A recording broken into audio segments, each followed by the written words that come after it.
کیونکہ کھانے کا مسئلہ میں بار بار اس لیے لاتا ہوں کہ ہماری ساری یعنی اگر میں اوسط قوم کی اپنی بات کروں مسلمانوں کی تو ان کا سارا فوکس کھانے کے اوپر ہے، اور اس کا سب سے بڑا المیہ اردو بازار ہے، کیونکہ میں نے بچپن میں وہ اردو بازار دیکھا ہے جہاں صرف کتابوں کی دکانیں ہوتی تھیں، گرمیوں میں باہر چھڑکاؤ ہوتا تھا، بینچیں پڑتی تھیں، اور وہاں ہمارے وہ اکابرین آ کے بیٹھا کرتے تھے جن کے بیچ میں بیٹھ کے پتہ نہیں کیا کیا سیکھنے کا موقع ملتا تھا، کہیں مجھ جیسوں کو بیٹھنے کی اجازت ہوتی تھی، کہیں بھگا دیا جاتا تھا، یہ بھی میں آپ کو بتاؤں۔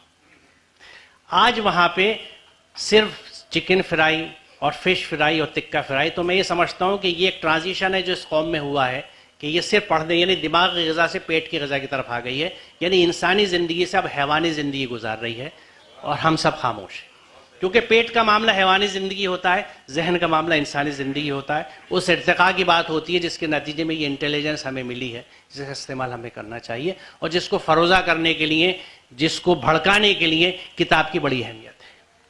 وہ کتابوں کے بازار اب ہمارے یہاں چکن کے بازار ہیں، مچھلی کے بازار ہیں۔ تو یہ ایک کہانی بھی ہے ہماری مختصر کے ساتھ، یعنی کسی کو مسلمانوں کی ہسٹری پڑھنی ہو یا سمجھنی ہو تو اردو بازار جا کے دیکھ لیں۔ تو معاف کیجیے گا اس تلخ کلامی کے لیے، لیکن اب یہاں سے ایک دوسری بات میں شروع کرنا چاہتا ہوں کہ معاملہ مجھے صرف سائنس کے مضامین پڑھانے کا درپیش نہیں تھا۔ میرے سامنے ایک سب سے بڑا سوال یہ تھا کہ وہ قوم جس نے زبردست کنٹریبیوشن سائنٹیفک فیلڈز میں دیا ہے، جس کو یورپ ڈارک ایجز کہتا ہے، وہ ہمارے ہاں کا گولڈن ایج پیریڈ تھا، جس کو یورپین ہسٹورینز لکھتے ہیں کہ مسلم سائنٹسٹ کا کنٹریبیوشن ہر فیلڈ میں، چاہے وہ میڈیسن ہو، ایسٹرونومی ہو، فلسفی ہو، کوئی بھی چیز ہو، اس میں بہت زبردست کنٹریبیوشن تھا۔ تو کیا بات ہے، اور یہ وہ پیریڈ تھا جس وقت اسلام کے اندر وہ ارکان کا زور نہیں ہوا تھا جو آج ہے، کیونکہ آج کا اسلام جو ہے وہ ارکان بیسڈ ہے، صرف کچھ ریچولز ہیں۔ آپ دیندار کس کو کہتے ہیں؟ جس کو مسجد سے آتا جاتا دیکھ لیں، جس کو نماز پڑھتا دیکھ لیں، جس کے روزے بڑی پابندی سے دکھیں آپ کے نزدیک، اور اس نے یقیناً ایک شکل اختیار کر رکھی ہو، تو آپ اس کو دینداری کا مہر دے دیتے ہیں کہ بھائی بہت دیندار آدمی ہے۔ لیکن کیا دین انہی کے اوپر رکا ہوا؟ قومی اسکول غالباً 29 سال ہو چکے، بلڈنگ ٹوٹ گئی تھی تو ٹینٹوں میں، وہ سردی جس میں ہم لپٹے ہوئے گھر میں بیٹھے ہوتے ہیں، ہمارے بچے پرائمری کے بھی عیدگاہ کے میدان میں، اور غالباً اب وہ عیدگاہ کے میدان سے بھی ہٹ گیا، ٹینٹوں میں اسکول چلا رہے ہیں۔ اس دہلی شہر میں جس میں کروڑوں روپے کی شادی ہوتی ہیں، خود اس کے پڑوس میں باڑہ ہندوراؤ میں اور قصاب پورے میں بھی۔ اور بات وہیں تک نہیں ہے، پہلے دہلی میں جب میرا بچپن تھا تو ان فضولیات کے لیے باڑہ ہندوراؤ اور قصاب پورہ مشہور تھا، لیکن آج دہلی کے ہر مسلم علاقے کی شادی کروڑوں میں نہیں تو لاکھوں میں ہوتی ہے، لیکن کوئی اس طرف نہیں دیکھتا کہ یہ کہ اسکول ٹینٹوں میں چل رہا ہے۔ اس کے برخلاف میں ادھر دیکھتا ہوں کچھ ریاستوں میں، جیسے ابھی میں پچھلے دنوں بھیونڈی اور بمبئی کے دورے پہ تھا، بھیونڈی کے اسکول اردو میڈیم 4-5 ہزار کے انرولمنٹ ہے۔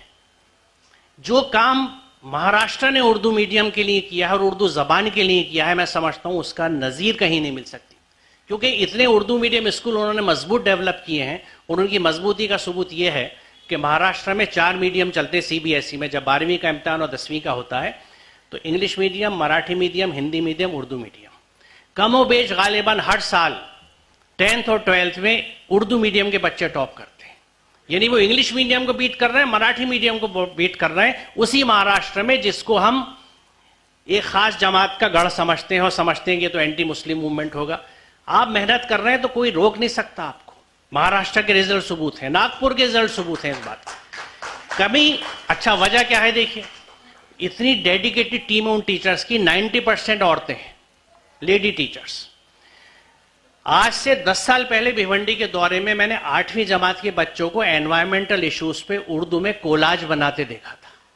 اس وقت 10th اور 12th کے بچے ہمارے کولاج نہیں جانتے تھے۔ تو یہ ٹیچرز کا انوویشن ہے، محنت ہے ان بچوں کے ساتھ، جب بھی وہ اتنا اچھا ایگزامز میں کر پاتے ہیں۔ تو یہ اس ریاست کی بات اگر ہم الگ چھوڑ دیں تو اس کی مثال میں نے اس لیے دی تھی کہ انجمن اسلام میں گیا، وہاں ان کے ذمہ داروں سے ملاقات ہوئی تو پنویل میں ان کا نیا کیمپس ڈیولپ ہوا ہے۔ ایک مخیر شخص نے 70 کروڑ سے اوپر رقم دے کے پورا کیمپس بنوایا ہے۔ کتنا فاصلہ ہے بمبئی اور دلی میں؟ کیا دلی والوں کے پاس پیسے نہیں ہیں؟ پیسے ہیں، دل نہیں ہے اور ترجیحات نہیں. ہماری پرائرٹیز بالکل الگ ہیں. ہم صرف اپنی شوبازی، میرا مکان، میرا ڈرائنگ روم، میرا کھانا، میرے دسترخوان، میرے فنکشنز کیسے ہوں، اس چیز نے ہمیں ڈبو رکھا ہے. یہاں وہ لوگ بیٹھے ہیں جو اس آواز کو لے جا سکتے ہیں آگے. دیکھیے اب اس پہ باقاعدہ کام کرنے کی ضرورت ہے، اور یہاں تک کام کرنے کی ضرورت ہے کہ ان شادیوں کو دیکھیے، رشتے ہی مت کیجیے ایسے گھروں میں. شادی ہو رہی ہے تو شادی میں اٹینڈ مت کیجیے جہاں پہ ابھی ایک پچھلے دنوں شادی ہوئی، ایک عام بات ہو گئی ہے کہ گاڑیاں ٹیپ لگا کے ربن باندھ کے رکھی جاتی ہیں جہیز میں دینے کے لیے. ابھی پچھلے دنوں ایک شادی ہوئی جس میں اللہ کا شکر ہے میں شریک نہیں رہا، جو شریک ہیں وہ ہنس رہے ہیں بیٹھے ہوئے کیونکہ انہیں یاد آ رہا ہے. 2 گاڑیاں اور ایک اسکوٹر رکھا ہوا تھا جہیز میں دینے کے لیے. تو یہ چیزیں کیا ترغیبات ہیں. آپ کے خاندان میں جو غریب لوگ ہیں وہ کیا سوچیں گے؟ وہ بھی قرض لیں گے کیونکہ آپ نے ایک سنت جاری کر دی، آپ نے ایک طریقہ جاری کر دیا کہ اس انداز سے شادی. وہ سادگی کہاں سے رہی شادی میں؟ وہ رشتوں میں وہ بنیادیں کہاں سے رہیں؟ تو یہ وہ سب چیزیں ہیں بہرحال جس کی وجہ سے ہماری ترجیحات، اور جب تک ہم نہیں بدلیں گے. ہمارے ہاں تعلیمی نظام آج دیکھیے، اس وقت قومی اسکول ڈوبنے لگا تھا، ہم نے کچھ نہیں بولے. آج مظہر الاسلام ختم کے قریب ہے. باقی اسکول سب لائن سے اول تو صرف 5 کچھ گنتی ہے اتنی بڑے شہر میں جو کہاں سے کہاں پھیل گیا. وہ 5 اسکول وہ بھی بیچارے کس قسمہ پرسی کی حالت میں. ہم سب خوش کیونکہ میرا بچہ تو کیمبرج میں پڑھ رہا ہے، مجھے کیا مطلب ان اسکولوں سے. تو ذرا غور کر لیجئے گا. اصل بات یہ ہے کہ میں کیوں نہیں سوچتا، کیونکہ مجھے بتا دیا گیا ہے کہ 5 وقت کی نماز تم پابندی سے پڑھ رہے ہو، تم 30 روزے پورے رکھ رہے ہو، جنت تمہاری پکی. یہ 5/30 کا نسخہ جو ہے، جس کو مجھے کہنے دیں، جسارت کی معافی چاہتا ہوں، کہ 3.5 آیتوں کا اسلام ہے. قرآن کی بقیہ آیتیں جس میں پورے احکامات ہیں سوشل ڈیولپمنٹ کے، پبلک سروس کے، لوگوں کی خدمت کے، ایتاء ذی القربیٰ کے، وہ کہاں گئے؟ لوگ تم سے سوال کرتے کیا خرچ کرو، قل العفو، کہہ دو جو تمہاری ضرورت سے زیادہ کو خرچ کر دو. یہ کنسیپٹس کہاں گئی؟ ایتاء ذی القربیٰ، ضرورت مند کو دینے کی بات.